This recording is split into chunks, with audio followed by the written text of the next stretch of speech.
E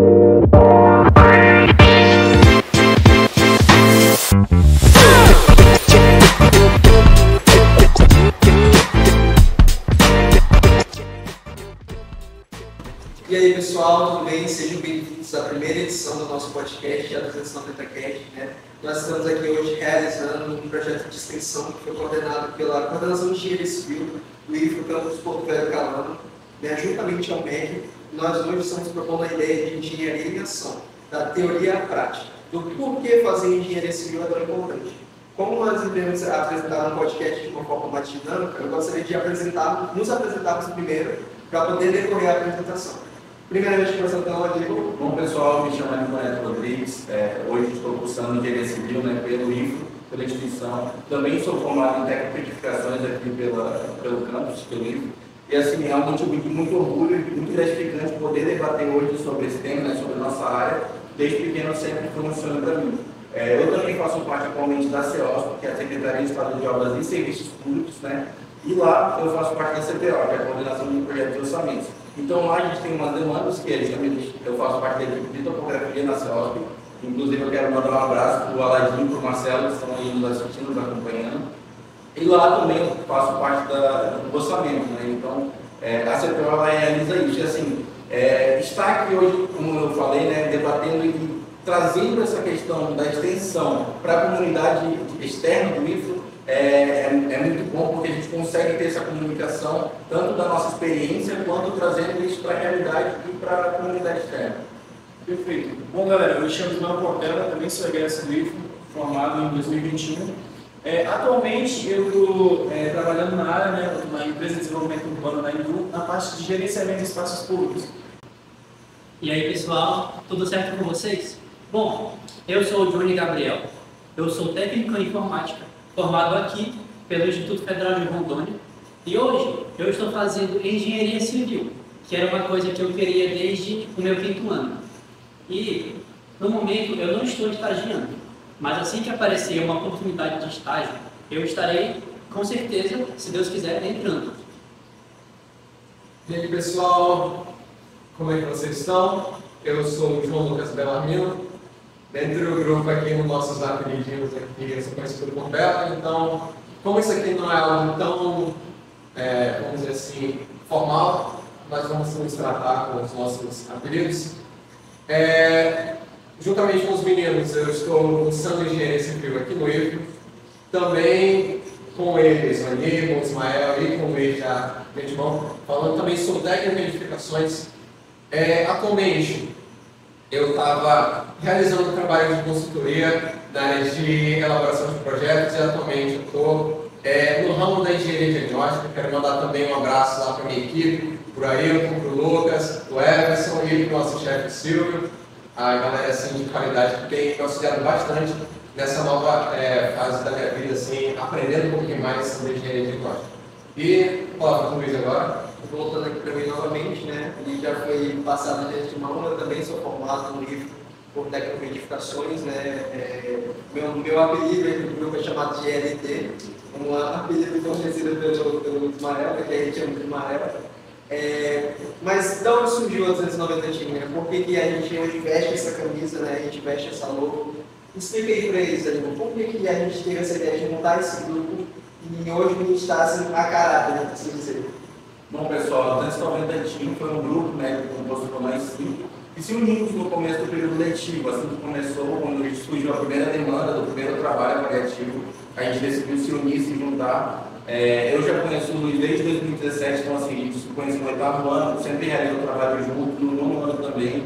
E no primeiro ano, vindo para o IFRO, né, cursar técnico de edificações, o ensino médio integrado, né, eu acabei optando pelo período vespertino, ele pelo período matutino, mas assim, a gente sempre teve uma relação muito boa, sempre executou trabalho juntos, e eu acho que isso complementou, até porque o Luiz conheceu o Ismael e o João Lucas Bellarmino, né, no técnico, e aí a gente acabou se juntando no início do ano. E o Johnny também, né, a gente acabou chamando ele para o nosso grupo, ele acabou participando e deu a liga, sabe? O nosso grupo aí sempre foi muito dedicado, a gente é muito dedicado, e assim, eu acho que a 290 hoje ela só deu certo porque a gente tem os princípios, que no caso é o compromisso, a lealdade um com o outro, Então, assim, sempre que tem um trabalho, uma exposição que a gente tem que fazer, todo mundo se empenha muito, eu acho que é por isso que vai para frente. E a gente não pensa só dentro do campus, a gente pensa tanto aqui, obviamente, né, para realizar tudo com êxito, com qualidade, mas também a gente pensa futuramente estarmos juntos, trabalhando junto, estendendo esse conhecimento como grupo. E assim, é por isso que hoje a gente carrega esse momento aqui com muito orgulho, porque a gente sabe que cada um realiza o melhor de si. Então é por isso que eu acho que deu tão certo o nosso grupo. E o significado, né, do 290 é justamente uma questão numerológica que a gente trabalha.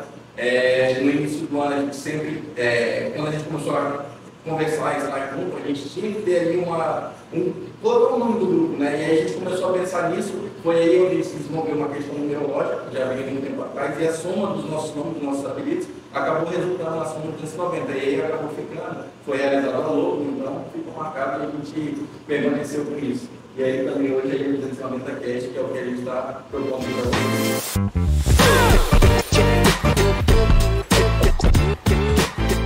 Bom, pessoal, voltando aqui para o início do vídeo, né, conforme eu tinha dito para vocês, por que fazer engenharia civil? Esse é o tema que a gente foi proposto a realizar, né, no projeto de extensão 2023 para a nossa turma. E por que fazer engenharia civil? Você dizer que a engenharia civil vai ser um ramo que vai deixar de ter emprego futuramente é mentira. Porque a construção civil, a engenharia civil, ela sempre vai estar inovando, melhorando, se adaptando ao mercado, se adaptando a problemas que futuramente venham a aparecer, entendeu? Então, assim, comentar diretamente sobre de onde surgiu a engenharia civil é quase que improvável, porque desde os primórdios da humanidade a gente conhece o ser humano querendo se proteger dos perigos lá fora do mundo, querendo montar uma habitat para você poder morar, poder guardar suas coisas, né, com a estrutura, poder se guardar, entendeu? E isso foi evoluindo com o passar do tempo, foi evoluindo com o passar dos anos, milhares e milhares de anos, e a gente não pode dizer que tipo assim, uma construção pequena no passado não foi importante para uma construção que hoje é gigantesca, moderna, como o Burj Khalifa, por exemplo. A gente tem que levar em consideração várias demandas, vários artefatos, várias coisas que influenciaram nesse comportamento evolutivo da construção. Vale ressaltar também que muitos nomes foram levados a esse caminho, como o próprio Gustave Eiffel, que foi o responsável pela criação pela produção, a execução da Torre Eiffel. Também a gente teve, se eu não me engano, Isambard Kingdom, que foi um grande precursor também de estradas e obras, infraestruturas também, muito obrigado por ter infraestruturas que foram realizadas maravilhosamente por ele. Também a gente tem aqui o nosso Oscar Niemeyer, né?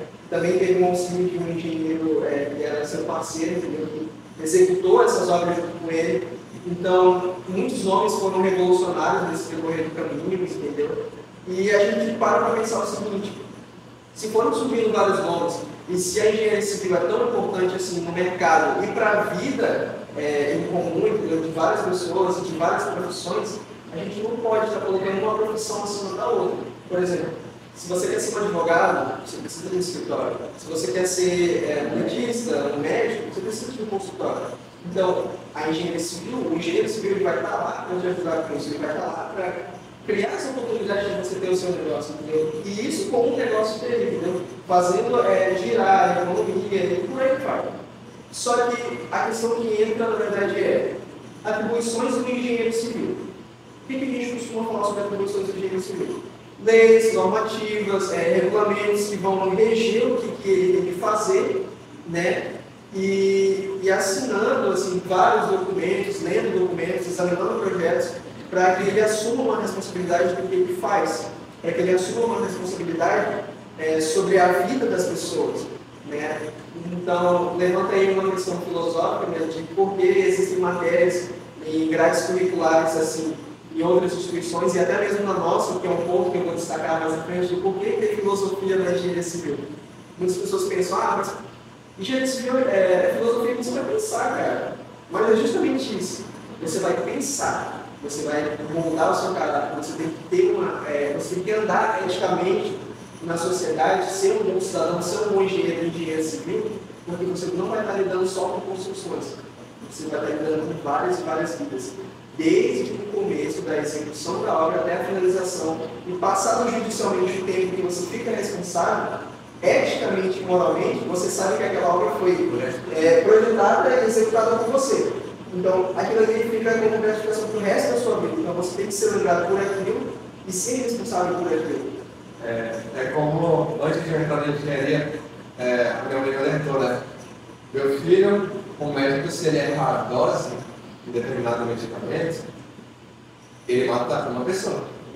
Se a gente errar a dose de aditivo, independente do material, tem muita vida em jogo. Então, por isso que é importante a gente ter diversas matérias não tão relacionadas ao cálculo, mas para trazer também esse nosso questão de pensar.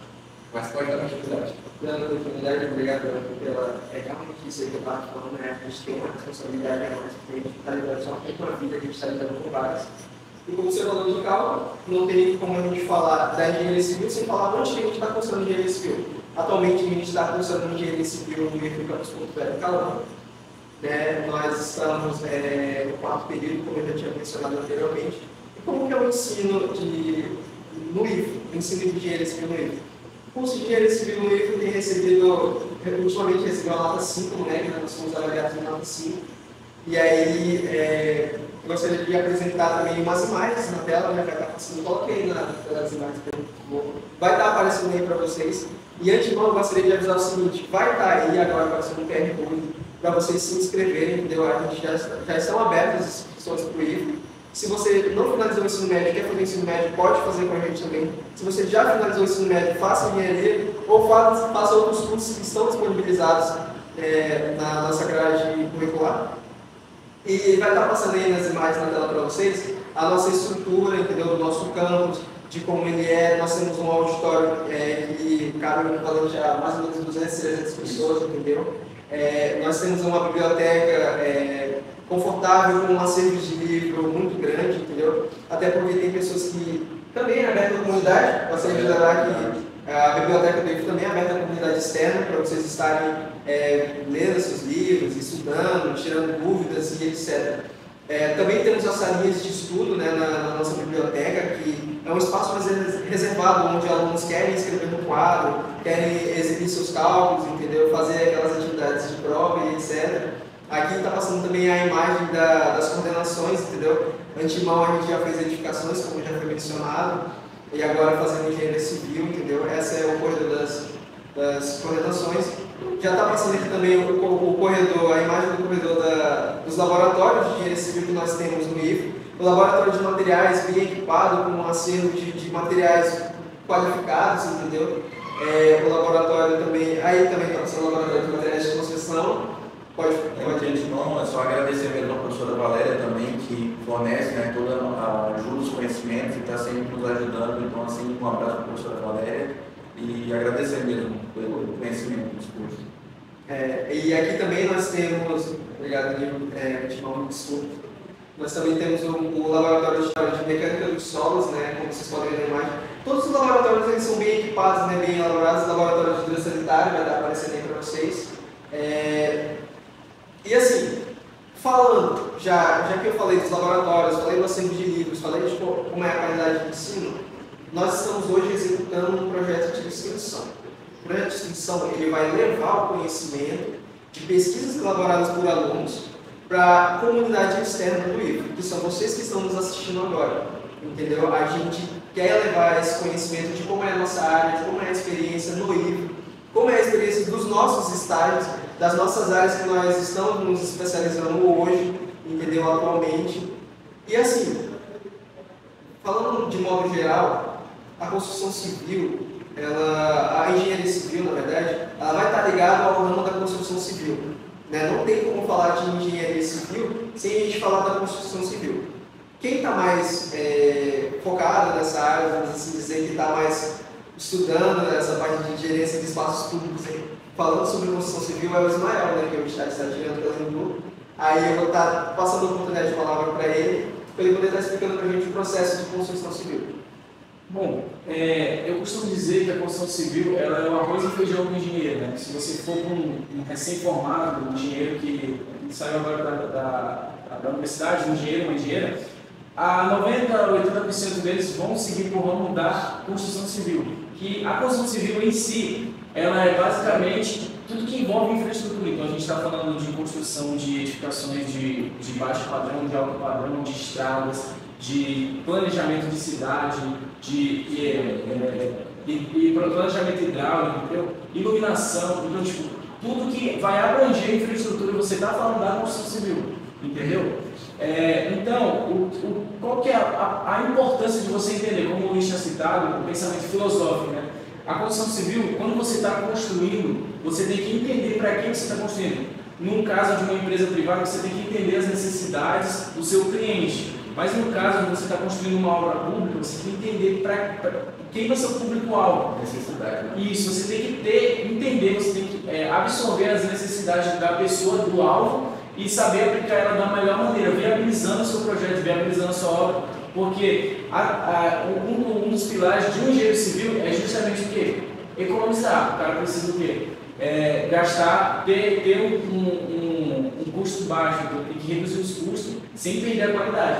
Então, a construção civil hoje, ela é um ramo que a gente também não pode dar exceção da sustentabilidade, que é principalmente o futuro do mundo, né, cara? A gente tem aquecimento global iminente, a gente tem poluição e o fato de você levar a sustentabilidade, que até teve no começo do curso, a gente já teve um pouco de gestão ambiental, de entender que a construção civil ela gera muitos resíduos. No ensino técnico, eu fiz um projeto um projeto de extensão, eu não vou lembrar o nome dele assim, mas eu trouxe um pouco da sustentabilidade da construção civil. Eu expliquei também a importância disso, porque, tipo, se você for ver, eu não vou ter esse dado de cabeça, mas eu vi em um certo lugar uma vez, que Porto Velho é se não a maior capital em extensão territorial do Brasil, né?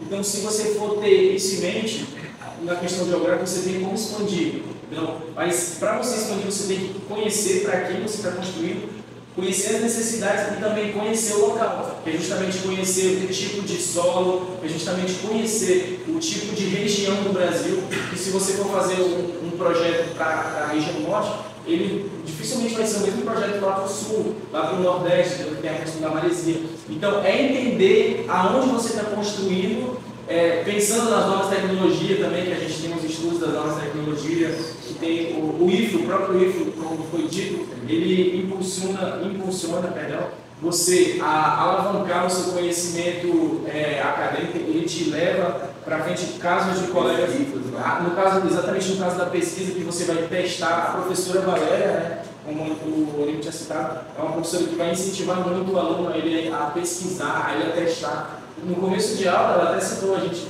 teve uma ideia, né, um rascunho, falando, professora, você acha que daria certo? Ela falou para a gente, menino, pode trazer aqui que a gente teste. Então, o fato de você entender a questão da inovação, da sustentabilidade é muito importante. Justamente uma das coisas mais importantes que é negligenciada na construção civil é justamente a questão de você conhecer, entendeu? Você conhecer. Então hoje, vale ressaltar também que, além disso tudo, o profissional precisa ser ético, como foi citado. O profissional, ele precisa, além de conhecer para que ele está construindo, ele precisa ter a ética, ele precisa pensar, entendeu?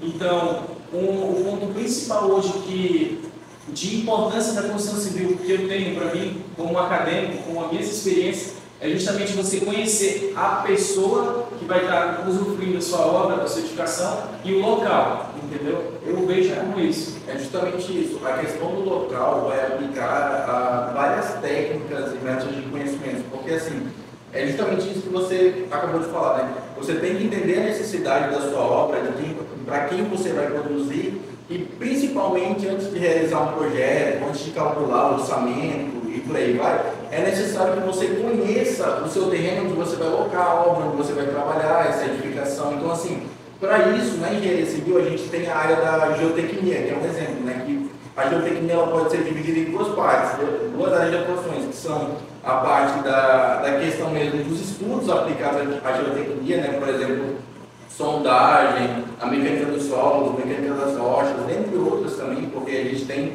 análise de componentes químicos das rochas, né, dos materiais e tudo mais. E nós também temos a área das aplicações, que aí já traz mais a parte prática da execução da engenharia civil. Então, assim, na geotecnia nós temos o quê? Por exemplo, poste de aterro, essas questões vão trazer a área da terraplanagem. Então, a gente também tem a sondagem, ela pode ser estudo, mas ela também pode ser execução, né? Inclusive, a geotecnia, para muitas pessoas, acaba negligenciando esse processo, tanto do conhecimento do solo, quanto também de questões propriamente do levantamento topográfico, que é a área que eu estou atuando hoje. Então, assim, muitas pessoas acabam negligenciando esse processo, que é tão importante, de conhecer a área, de conhecer esses processos, e é por isso que tem tantos problemas, né? Hoje a gente tem no Brasil muitas obras, aqui na nossa região também, muitas obras paralisadas, porque foi feito um projeto sem um conhecimento, por exemplo, sem uma sondagem bem executada. E a geotecnia, ela vai muito mais além do que somente conhecer. A gente tem várias aplicações para a realização, por exemplo, de uma barragem, de uma estrutura mais elevada, assim, até mesmo mudar a questão do saneamento. E a infraestrutura mesmo, você precisa ter essa base da geotecnia para poder aplicar essas técnicas, para poder realizar e confeccionar projetos envolvidos. Então, assim, esses princípios, eles são, em alguns casos, na maioria dos casos, foram paralisados, ou foi porque tem problemas estruturais, eu quero adentrar isso, mas assim, o ponto-chave que eu estou querendo trazer é que em muitos casos acaba acontecendo da pessoa não conhecer, né, a região, acaba comprando, conforme a gente já discutido, né, a pessoa às vezes compra uma terra, compra uma área, e ela não realiza um estudo daquele local. Por mais que seja, em muitos casos, uma edificação simples, dependendo de como é o solo, de como é a questão mesmo do relevo, você tem que ter um estudo daquela área. Quais são as composições das rochas, um estudo. Inclusive, também mandar de antemão um abraço para o nosso professor Fred, que foi nosso professor de geologia, né? E também a gente teve aula pelo técnico, e assim, esses conhecimentos pertinentes relacionados a essa área é fundamental para que a gente possa não só corrigir, mas também evitar que esses problemas aconteçam, né? Tanto de recalque, que a gente tem muitas obras aqui que sofrem de recalque, que não tiveram estudo do solo, o solo laterítico, o solo colapsível, né? E acabou tendo um problema estrutural devido a isso.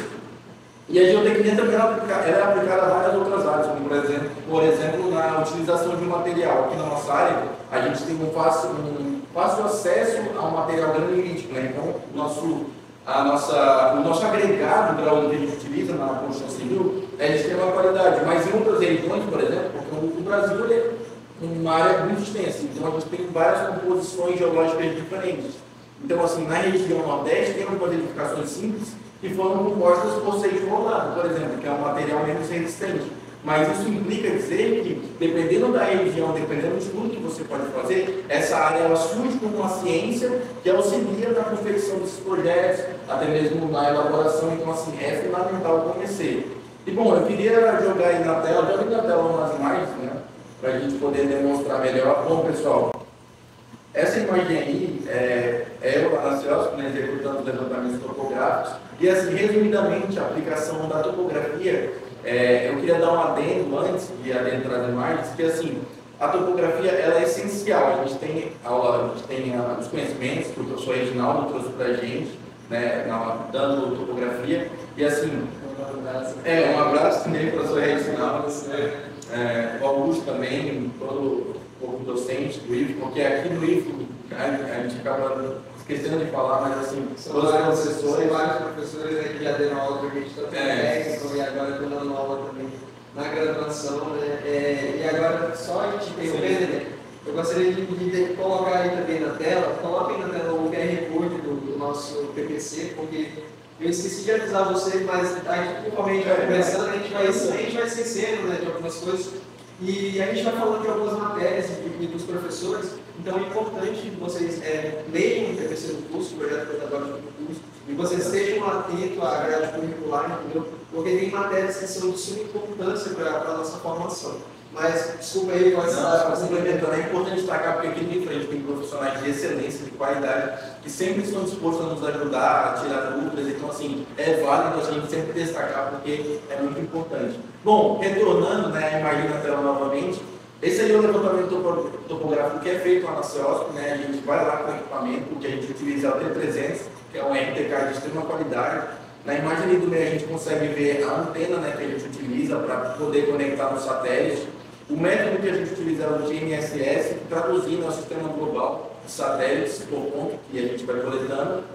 E falando da coleta desses pontos, que é exato, né, a gente tem ali a base receptora, né, que é onde a gente consegue coletar os pontos e aí organizar os projetos com o auxílio do TopoSurvey, e aí tem vários outros métodos para confecção, mas a gente consegue cadastrar os pontos. Então, assim, a topografia aplicada, nesse caso, que é o que a gente acaba executando, é você ir até o local da edificação e o que vai ser realizado ali, né, o projeto que vai ser confeccionado. E antes de realizar o projeto, a gente vai lá e faz esse levantamento, esse estudo, para poder coletar os pontos e trazer essa base de como está o relevo, como está o estudo da região, para poder desenvolver o melhor projeto possível.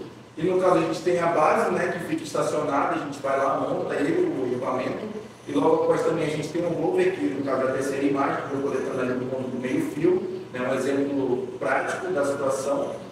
E assim, a partir que a gente tem esses pontos coletados, a gente faz o processamento de dados, que no caso a gente também segue um padrão, e a gente tem um apoio do IBGE, né, que faz esse registro para a gente da coleta dos pontos que a gente identificou. É feito também um relatório desses pontos, que é o relatório BPP, e com esse relatório é possível a gente ter o certificado e a gente, a partir de então, prosseguir com os dados.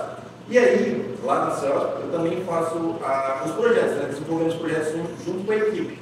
E um exemplo prático disso, por exemplo, é com a utilização do civil, que no caso esse software, né, é um software elevado, assim, a gente tem várias tecnologias hoje que fornecem dados importantes e questões que a gente pode modelar e trabalhar no nosso estudo, né? O civil é um exemplo, é um modelo bem prático, bem simples, é a didático mesmo para mostrar o relevo, né? Aí, com os pontos coletados, pode mostrar aí também para a gente, ó, por exemplo, a gente tem a diferenciação de camadas, então assim, com os pontos a gente consegue gerar triangulação e com a triangulação a gente consegue a partir de então gerar superfície, que vai trazer essa identificação de como é o solo. Por exemplo, só para demonstrar, né, aquela região que não está preenchida, que não tem ali a questão sólida, ela que foi retirada do recorte, né, é um lago que tem presente naquela região. Então assim, como a gente não coletou os pontos daquele lago, ali daquela região a gente não pode demonstrar ela, mas todo o entorno, no caso dessa poligonal que a gente demarcou ela, foi possível. Então a gente consegue ver as camadas, a triangulação, e também a partir disso a gente pode aprimorar, né? Tem um exemplo também que vai trazer essa daí, ó, lá no caso isso aí é lá no Memorial Marechal Rondon, que nesse local a gente tem ali uma visualização clara do relevo, né, acidentado. Então tem esse platô que foi corrigido, né, a gente tem a oca ali naquela região ali. E assim, todos aqueles pontos são justamente o que a gente que eu estou falando, a coleta dos dados, né? A coleta dos pontos. Então a gente foi lá, realizou a coleta dos pontos, a partir do plano a gente fez o processamento, gerou as curvas de nível, e com os dados processados a gente consegue então formalizar essa superfície, formalizar dentre outros. Então assim, a gente realiza esses levantamentos topográficos, trazendo para pranchas, para projetos, que podem ser aperfeiçoados com outras tecnologias também, nós temos outros exemplos. E podem passar aí para a gente rapidinho, só para demonstrar. Ó. Esse exemplo aí é um exemplo do relevo mesmo, né, das séries. É um estilo que você pode habilitar no civil 3D, que demonstra justamente o caimento, você consegue ver a inclinação do seu terreno. Então, são vários pontos. Exatamente. Os pontos coletados, você pode verificar o nível da. Nesse caso aí, ó, é justamente trazendo a confecção de um platô realizado, um corte. Né? Então, a gente tem uma região que é acidentada, uma região que possui um relevo elevado, né? Uma diferenciação. E ali, a fim didático também, que eu quis trazer para vocês, foi justamente um corte que eu fiz, né? Para demonstrar a realização do platô, do corte a ter planificado num nível específico, que no caso, quando a gente tem uma obra que demanda de uma cota de nível específica, a gente determina ela no projeto, né, característica, e aí a gente consegue executar através do estudo, tanto geológico quanto da parte mesmo de projetos. Deixa eu ver se eu entendi, mano. No caso, qual que é o principal problema no futuro que o fato de eu negligenciar a topografia, o estudo do solo, vai me ocasionar?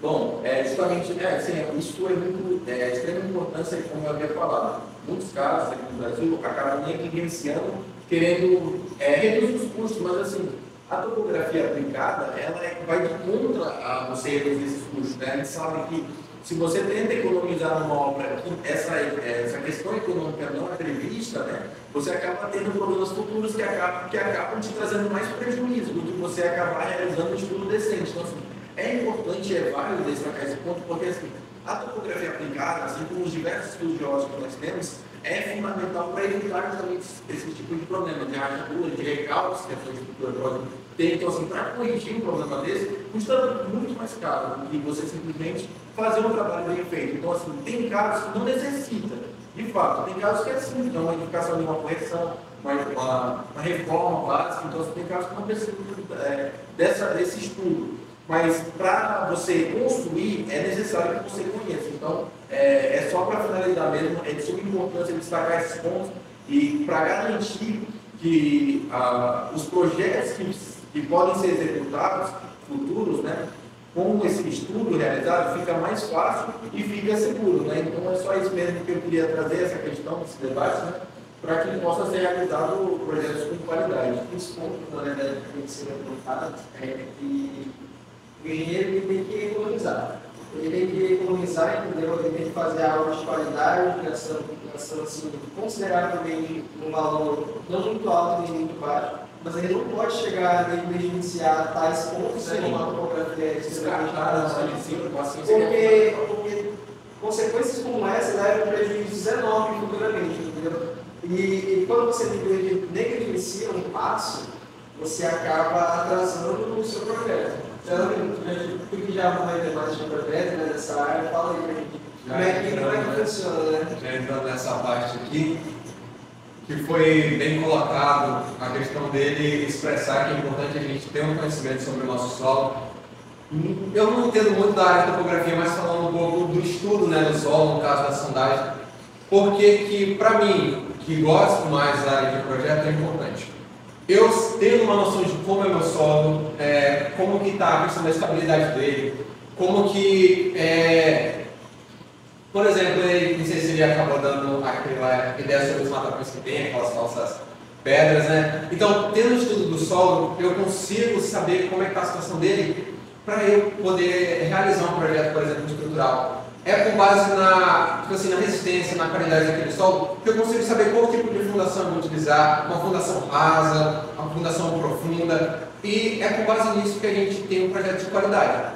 Já trazendo assim agora para a minha área de projeto, o que é uma área que está entrando muito em vigor hoje em dia, o que é? Normalmente, antigamente, assim, não tanto. Os projetos eles eram elaborados à mão. Estava lá no desenho técnico, a gente ficava lá na régua, ficava lá tempão, não curto muito, né? Sempre me acostumei com tecnologia, né? Mas nem o dinheiro vai escapar de nem o dinheiro vai escapar de fazer desenho técnico. Abraço, né, para a nossa coordenadora lá, a professora Daniela, que é do desenho técnico, o Alan também, o professor Cazu também, a Monique, uma boa galera aí. E só um comentário mesmo. Em relação a. Eu converso na rua com os caras e eles falam assim pra mim: cara, tu tem que fazer isso na mão, sendo que tem a tecnologia a teu favor. É justamente o engenheiro ele tem que saber fazer na mão. A tecnologia é boa, só que ela é para andar do seu lado, ela não é para andar na sua frente. Ou seja, o engenheiro, ele é o engenheiro, ele não é a tecnologia. Isso é um questionamento que você não faz. Antigamente fazendo tudo na mão, obviamente, os softwares que a gente tem otimizam muito esse.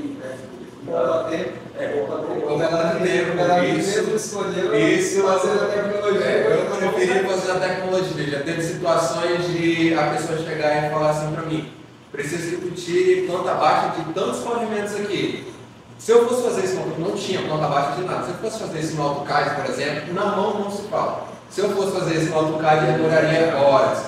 Eu fazendo a modelagem 3D, por exemplo, no Revit, eu consigo tirar planta baixa, eu consigo tirar poste, eu consigo fazer fachada.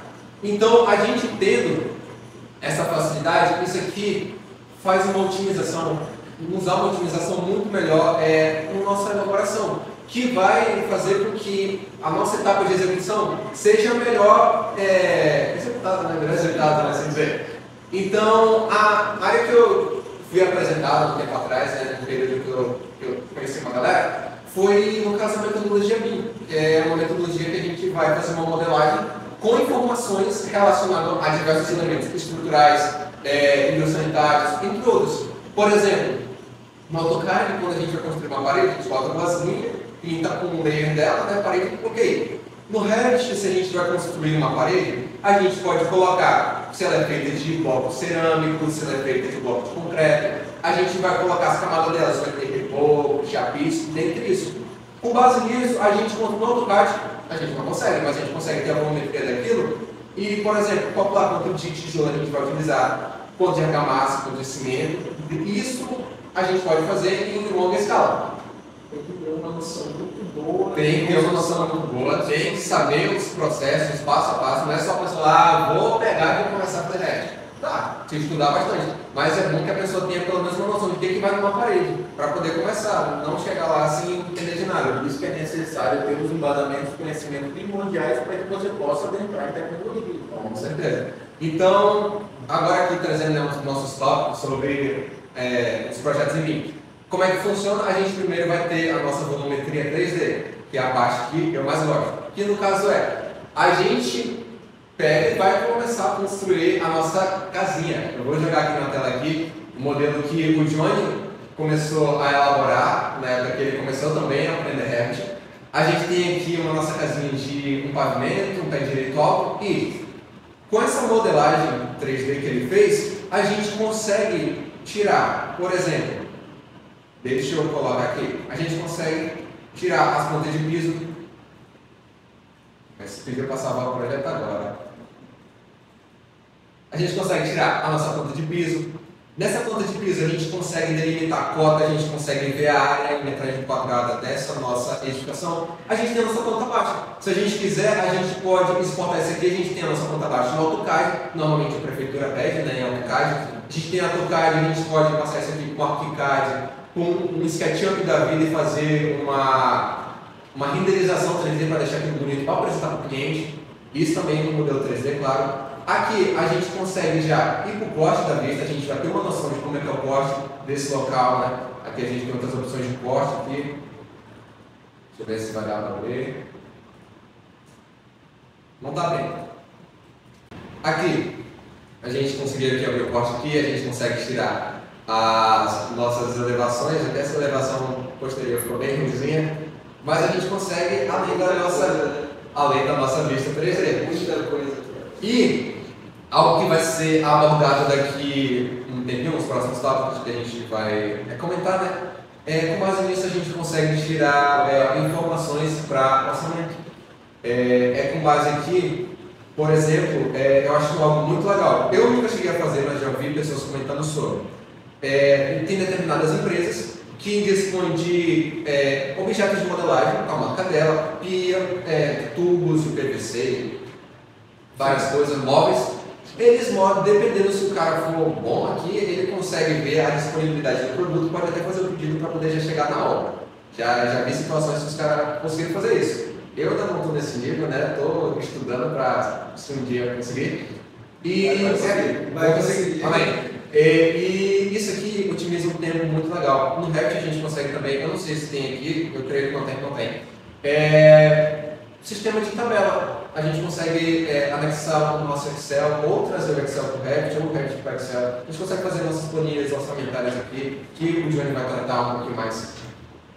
E já saindo um pouquinho dessa área de projeção, de elaboração de projetos, né, e metodologia BIM, tem a área da engenharia diagnóstica, que infelizmente é o nosso contra, né, no caso, quando a gente elabora um projeto errado, executa um projeto errado, a gente tem, infelizmente, a questão da nossa engenharia diagnóstica, que é uma área que pode começar a crescer, né, dependendo se os engenheiros não prestarem atenção, né? Que não é o ideal. Que não é o ideal, né? Não é o ideal. E com base nisso que a gente até comentou sobre o estudo do solo, que também é uma das coisas que vai influenciar, sobre o que eu comentei sobre a gente utilizar o material certo, aquela parte que a gente comentou sobre ética.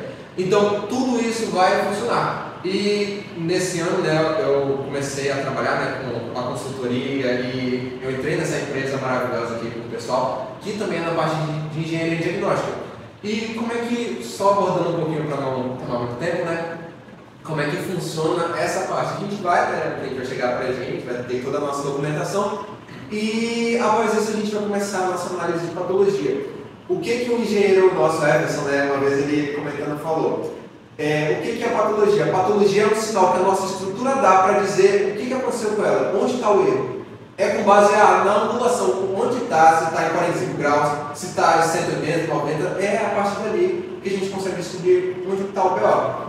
E a gente vai analisar a patologia. Aí a gente tem fissura, trinca, BR, rachadura, só que nesse âmbito de engenharia diagnóstica, a gente não olha um risquinho assim na parede e fala, nossa, aquilo é uma fissura, aquilo é uma trinca. Não, é uma abertura, a gente só vai conseguir tratar aquilo ali como...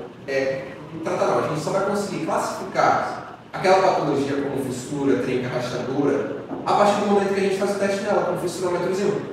Porque quanto menor, menos pior, vamos dizer. Se for uma rachadura algo extremamente grande, né? Se for uma fissura um pouquinho menor, normalmente é um pouquinho melhor ter uma fissura do que uma rachadura na sua casa, mas é melhor não ter nada, né? É melhor não ter nada. Se for bem executado, se for bem executado, não tem que ter nada. E após a gente analisar essa nossa patologia, a gente vai ver o que realmente aconteceu com a nossa estrutura.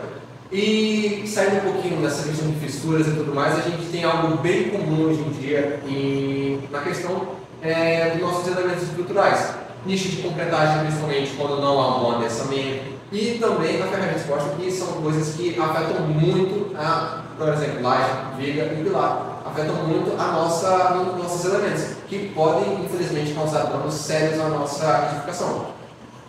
E após a gente avaliar, o que é usual a gente começar a fazer o teste, para ver se vai cair ou não vai. Brincadeira à parte, né? Mas a gente vai começar a fazer o teste, estoerometria, carbonatação, a gente vai começar a fazer o escaneamento para poder ver como é que está a situação daquele nosso elemento estrutural e a partir disso a gente começar a elaborar o nosso relatório técnico para dizer onde está, por que está ali, o que causou e como é que a gente vai executar isso. Após isso a gente começa a parte de abaixo orçamentária, né? E só voltando aqui um pouquinho para a parte que eu acabei de me recordar aqui, sobre um local que eu fui chamado para poder ver, né, naquilo que eu estava aprendendo um pouquinho. Infelizmente não houve um estudo correto do nosso solo, não houve um estudo muito legal, não houve um processo de sondagem. E tinha, eu não sei se o nome é certo desse nome, falar uma ribanceira, meu pai gosta de falar esse nome assim, é um terreno bem íngreme. E não fizeram o muro de arrimo para poder segurar aquilo de desbarrancar. Como é que fala? Desbarrancar. Deslizamento. E com isso que houve? Recalque, estava dando problema no pilar, tinha local que a nossa passarela estava assim literalmente formada, igual uma viga, e por conta do mau estudo realizado no nosso solo. Mas não tomando muito nosso tempo, eu vou passar agora para o Johnny, que vai entrar um pouquinho agora no quesito, no estudo dele sobre a parte orçamentária, né? Bom, então pessoal, falar de orçamento é como falar sobre o dinheiro do nosso cliente, né? Porque é basicamente ele que vai nos pagar. A parte de orçamento ela é muito importante no ciclo de vida do nosso projeto, porque justamente é aqui onde nós vamos pegar todos os serviços que vão estar incluídos na nossa obra e fazer um levantamento de quantitativo de materiais, quantitativo de mão de obra. Esses são os custos diretos dessa obra. Nós também temos os custos indiretos, que no caso aí vai entrar o cálculo do BDI, que é justamente benefícios, despesas indiretas. No BDI vai entrar o quê? Conforme eu falei, os custos indiretos dessa obra, que no caso vão ser o quê? O custo com o canteiro de obras, que o maior havia mencionado. Vai entrar também, no caso, a quantidade de energia, que no caso vai ser a luz, a água, até, na maioria das vezes, o alimento dos colaboradores que vão estar ali para levantar aquela obra, né? Aqui, ó, joga na tela aí agora, nós temos uma planilha orçamentária. Essa planilha é apenas a título de exemplo, ou seja, é didática. Essa aqui é uma planilha de orçamento. E nela nós temos o quê? Nós temos grupos que são divididos em serviços iniciais, que são justamente o custo indireto dessa obra. No serviço inicial, a gente tem o quê? Como eu falei na Lorinha, canteiro de obras, energia e essas coisas. Logo mais abaixo, no segundo grupo, nós temos a infraestrutura, que no caso seriam os custos com a nossa fundação. O que é a fundação? É basicamente a base da nossa construção, correto? É justamente lá que as forças, no caso eu vou entrar em um conceito físico, os esforços, que é transmitido pelo pilar da viga para o pilar, é transmitido para o solo. A fundação é uma parte muito importante da nossa edificação. Por isso que é muito importante ter também o estudo do nosso solo e, em seguida, o nosso projeto. Porque sem o projeto, eu não consigo fazer o orçamento. Porque é justamente no projeto em que vai estar a quantidade de tijolos que eu vou poder usar nessa obra. Lá também vai ter a quantidade de concreto que vai ser utilizada. E a partir desses dados, os materiais que você vai utilizar, ele vai estar lá guardado no projeto. E aí você vai transferir esses materiais para a sua planilha orçamentária. Isso, todos os custos por serviços e materiais, eles vão estar constando nessa planilha aqui. E é muito importante também a gente ter uma pequena margem de erro, de pelo menos 1% do custo desse projeto, para caso algo aconteça. Por exemplo, acabou de estourar um cano aqui. O que eu tenho que fazer? Isso, como não consta na planilha, caso não ocorra conforme planejado, a gente, se não estiver na planilha, nós temos que tirar do nosso bolso para poder sanar aquele problema. Isso é para o caso de obras públicas, que no caso mexe com dinheiro de governo. Isso mesmo. Agora, para caso de obras particulares, como por exemplo, uma construção de uma moradia para, sei lá, 5, 6 pessoas, nós vamos entrar no PDI, no CBU, no CUB, que no caso é o custo unitário básico. Ele é, juntamente com o SINAP, uma das coisas mais importantes que nós temos dentro do nosso orçamento. Lá no CUB, eles atualizam mensalmente o custo por metro quadrado, que é justamente, basicamente, uma margem do quanto que a gente vai gastar para construir por metro quadrado. Lá também tem 3 grupos, que no caso são para construção de baixo padrão, de médio padrão e de alto padrão.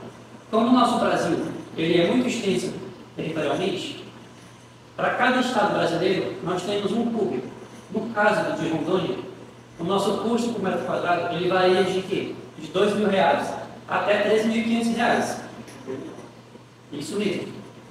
Ou seja, uma casa de mais ou menos 100 metros quadrados, ela vai gastar aproximadamente R$200.000 para poder construir. Esses R$200.000 só está incluso o custo de materiais e de mão de obras. Nele não está incluso a fundação e nem também o muro de arrimo, se houver, para poder entrar no projeto. E também é justamente isso. São as previsões, a planilha orçamentária, ela tem que constar justamente os custos que você vai ter na sua obra.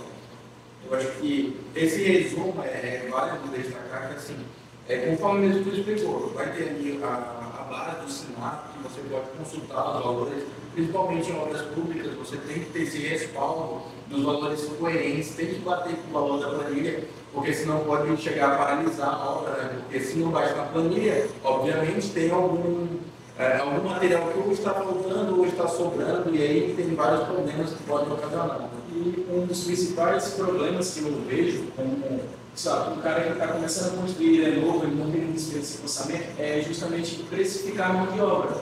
Porque, tipo, você vai fazer entrevista com um empreiteiro para fechar um determinado serviço, pode ser uma pintura de fachada.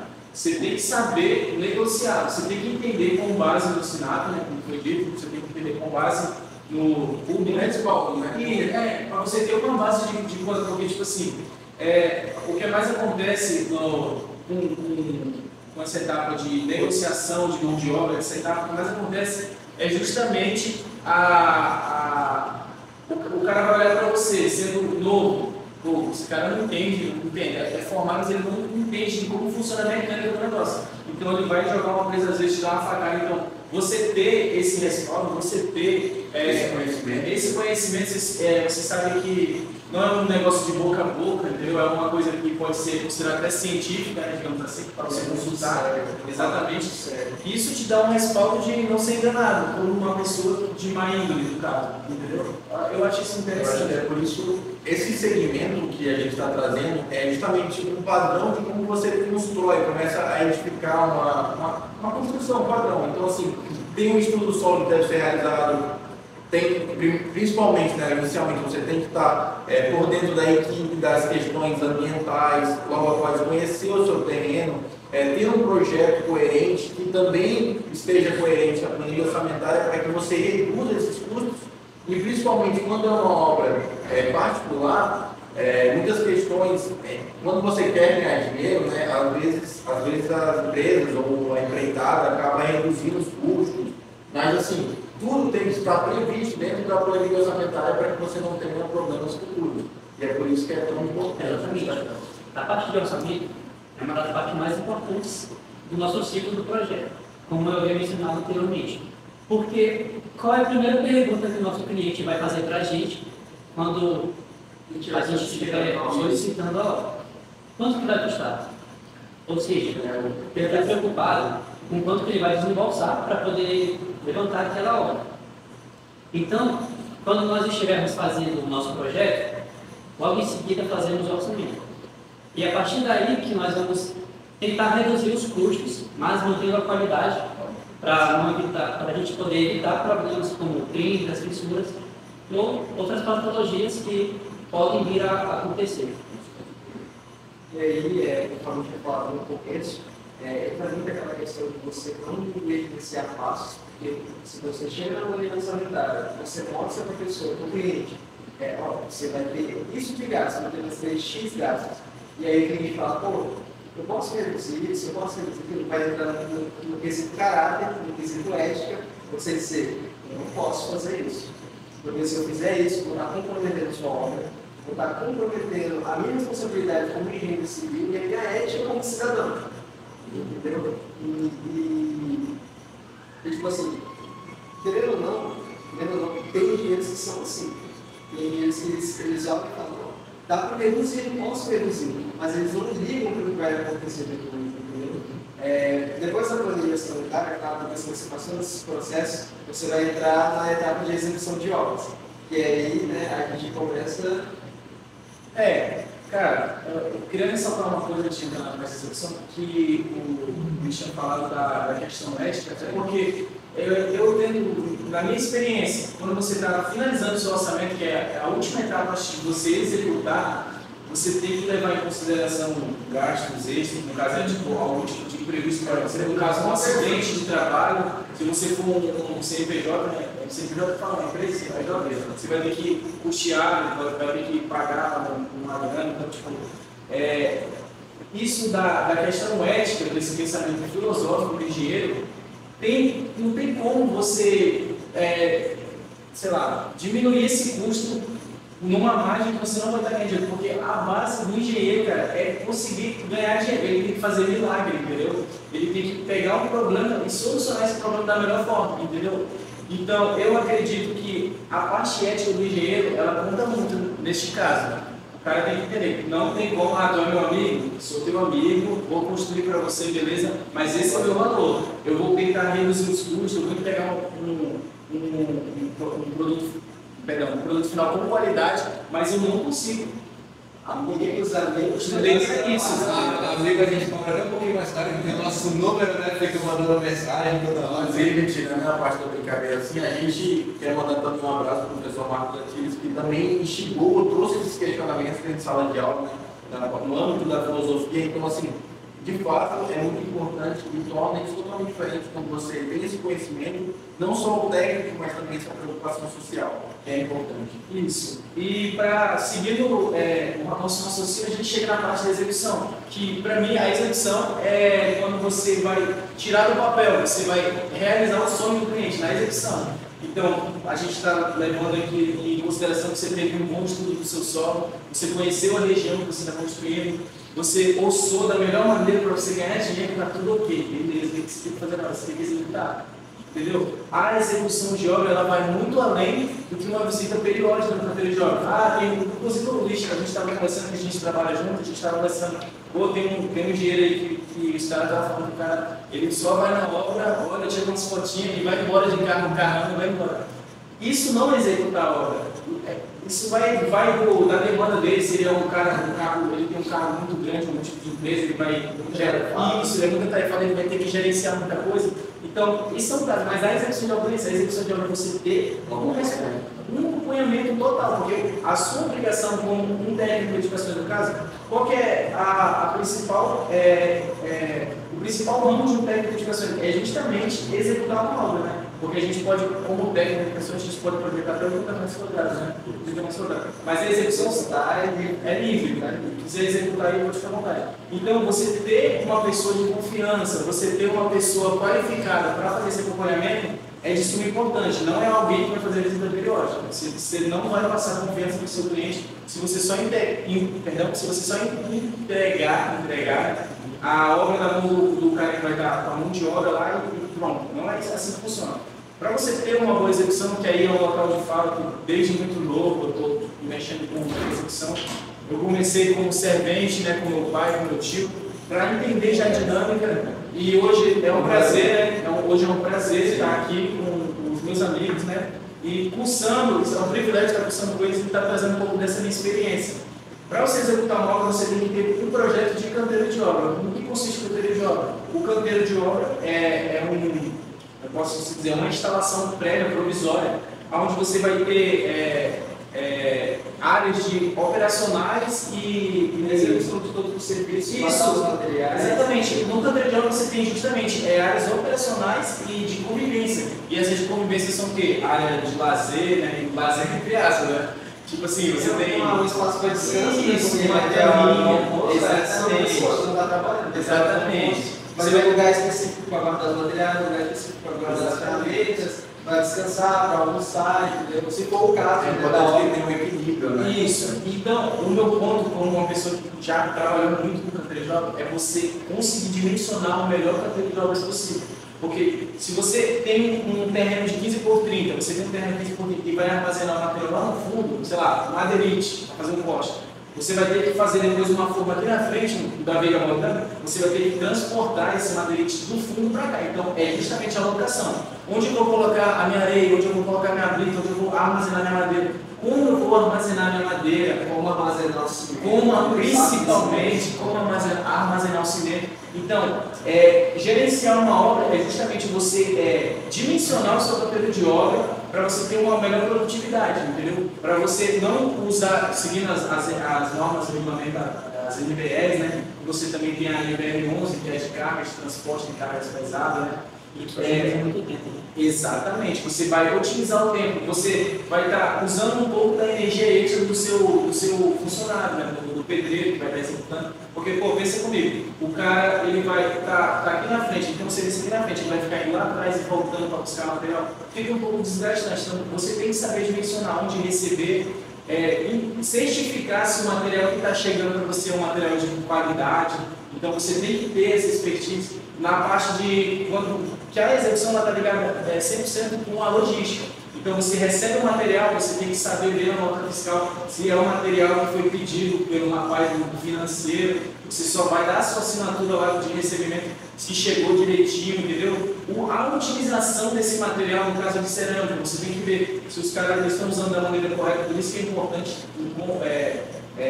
na nossa grade, a gente tem a matéria de construção civil que a gente aprende na prática a instalar uma placa, né, cerâmica, uma cerâmica, a gente aprende a conhecer os tipos de argamassa, a dimensionar o concreto, justamente uma experiência minha prática. Eu trabalhei numa obra que eu era um observador, porque dia de concretagem, atualmente, eu e o Luiz Eduardo, a gente está recebendo concreto, a gente está executando, está lançando concreto, então é um dia que a gente fica meio agitado, porque é muito importante. Né?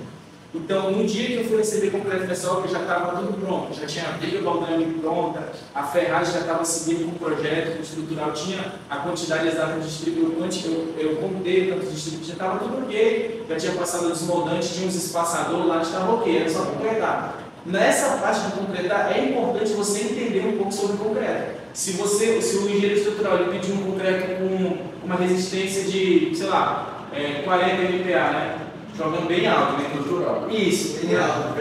muito alto, né? Enfim.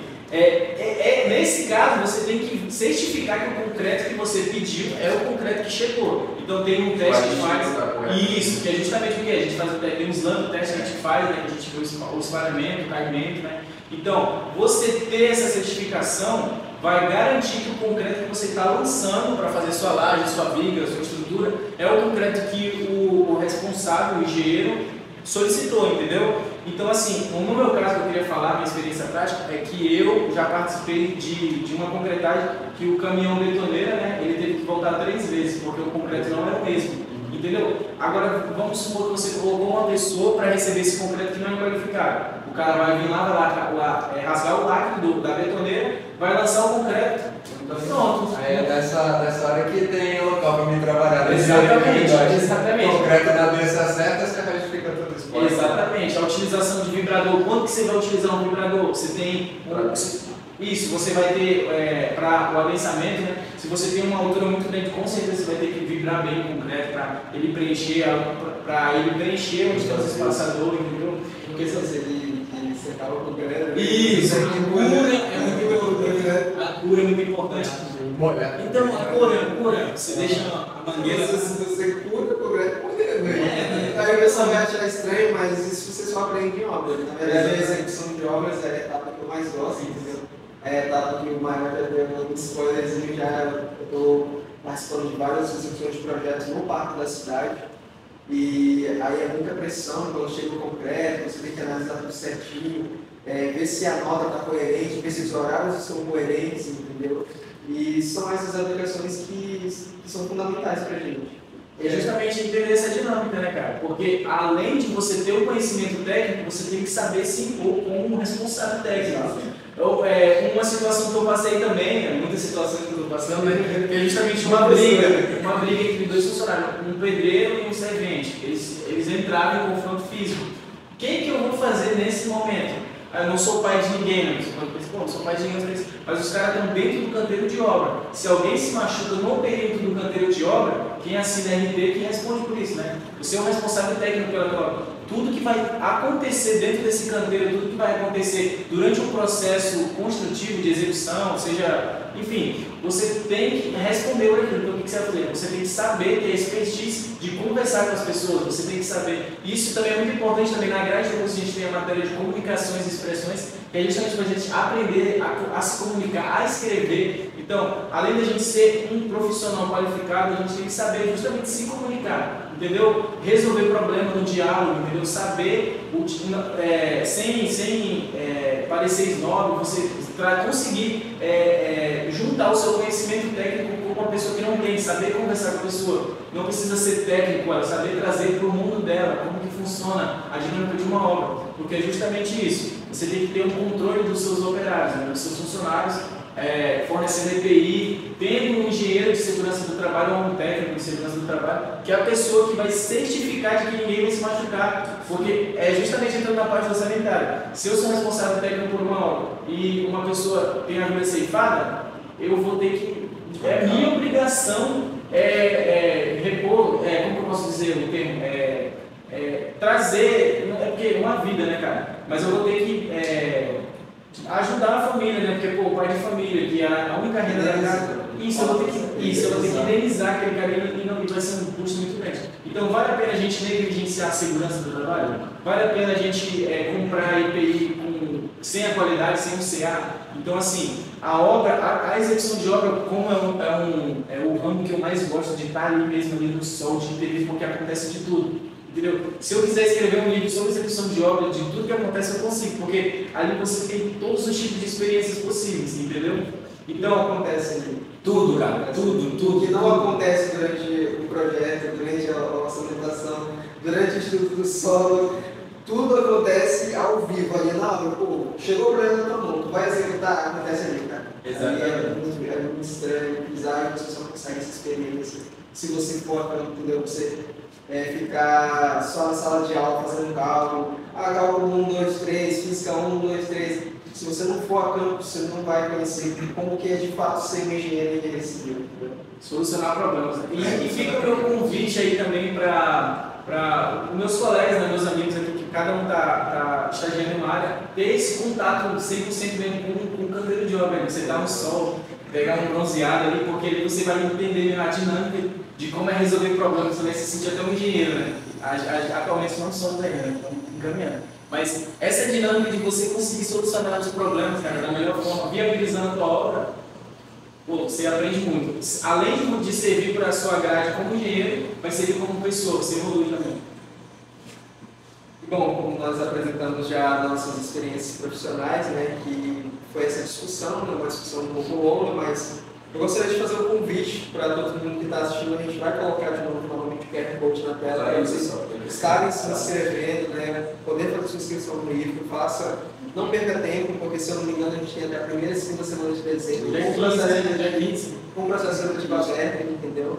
E a gente gostaria de agradecer pela oportunidade de estar aqui no livro gravando Agradecer o espaço. Agradecer o espaço, agradecendo aqui onde a gente está gravando esse projeto de extensão. E algum outro comentário que você quer Agradecer o pessoal dos bastidores aí que auxiliaram a gente. A gente teve um apoio dos nossos colegas de engenharia, engenharia química, e também É um novo curso também, inclusive, olhem aí, né, os cursos que estão disponíveis. Engenharia civil é o nosso forte, mas tem vários outros. Então, caso vocês se sintam mais à vontade, não se sintam tão à vontade com engenharia civil, mas tiveram esse pequeno interesse, entendeu? Dá uma olhada no nosso PPC, dá uma olhada na grade curricular. E é isso. Muito obrigado, gente. Agradecemos pelo tempo. é isso.